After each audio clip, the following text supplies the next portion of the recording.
So after getting 4 badges, my sister is kind enough to give me the egg for the starters strong against mine, that being Squirtle.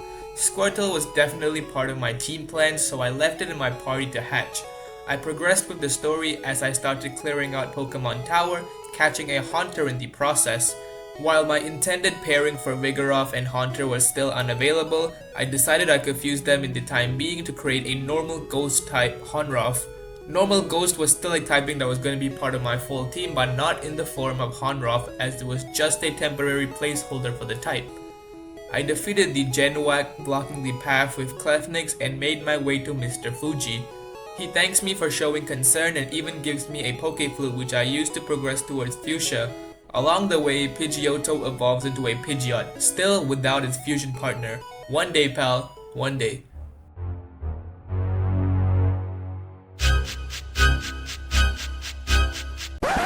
Mr. Sir. That is such a goofy name for something that comes straight from my nightmares. We got some good news though, as Honroth evolves into Honking and Nidomillion evolves into Nidozard, and this is basically if Nidoking goes on a diet and grows wings. And yeah, amazing look. This journey to Fuchsia is really evolution central, as Honking evolves again into Genking, and while this sprite might seem lackluster, this one right here, bro looks like he runs the mafia in Yokai Watch. Clefnix also evolved into Cleflix. I reach Fuchsia and make a beeline to the Safari Zone. Remember how I used the Poke Radar to catch Slackoff? Same principle here, but this time I got myself an Axew, and it really couldn't have come at a better time, as Squirtle hatched from his egg, which means I could fuse them from the jump into Squirtsew. This guy right here, who I named Beretta, will give us the insane defensive typing of Water Dragon.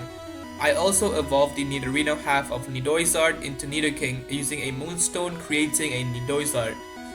That is a tongue twister and a half, try saying that 5 times.